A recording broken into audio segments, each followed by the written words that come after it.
France ने पश्चिमी अफ्रीकी देश माली पर एयर स्ट्राइक की है, जिसमें 50 लोगों की जान चली गई। फ्रांस की सरकार का दावा है कि मारे गए सभी लोग अल-कायदा के जिहादी थे। फ्रांस की रक्षा मंत्री फ्लोरेंस पार्ली ने बताया कि ये एयर स्ट्राइक 30 अक्टूबर को की गई थी।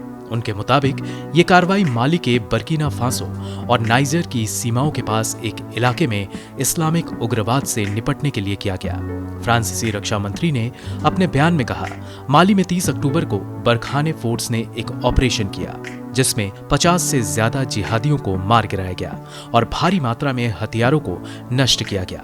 उन्होंने बताया कि हमले में करीब 30 मोटरसाइकिलों को नष्ट किया गया। उन्होंने बताया कि ड्रोन की मदद से 3 सीमाई इलाकों में बहुत बड़े मोटरसाइकिल कारवां को देखा गया था, जिसके बाद ऑपरेशन शुरू किया गया।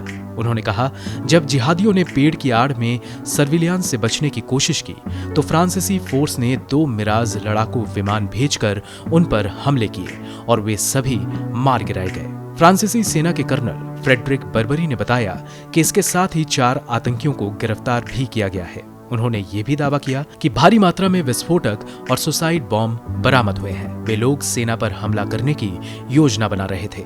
फ्रेडरिक बर्बरी का कहना है कि एक और ऑपरेशन चल रहा है जिसमें इस्लामिक राज्य ग्रेटर सहारा को 3000 सैनिकों के साथ टारगेट बनाया गया है। इसके साथ ही कुछ दूसरे ऑपरेशन भी जारी हैं जिसके परिणाम आने वाले दिनों में घोषित किए जाएंगे। गौरतलब है कि पश्चिमी अफ्रीकी देश माली में सालों से अशांति फैली हुई है। साल 2012 से ही यहाँ जिहादी विद्रोह को रोकने की कोशिश चल रही है। एक शांति समझौते के तहत अमेरिका ने माली में 13,000 सैनिकों की तैनाती कर रखी है। वहीं फ्रांस के 5,100 सैनिक शांति समझौते के तहत माली के साहिल इलाके में तैनात हैं। देश में शांति कायम रखने के लिए फ्रांस ने साल 2013 में ही ऑपरेशन शुरू किया था, लेकिन लड़ाई धीरे धीरे सेंट्रल माली तक फैल गई।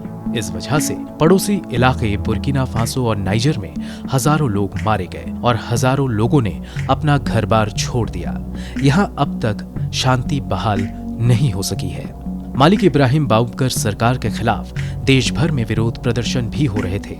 इसके बाद 18 अगस्त को सेना ने तख्ता पलटकर राष्ट्रपति इब्राहिम बाउबकर केटा को सत्ता से बाहर कर दिया।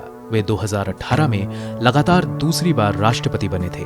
उन पर आरोप था कि उनके शासन में भ्रष्टाचार, अर्थव्यवस्था की बदइंतजामी और सांप्रदायिक हिंसा बढ़ गई थी। मोहम्मद नूरुद्दीन की रिपोर्ट, गो न्यूज़।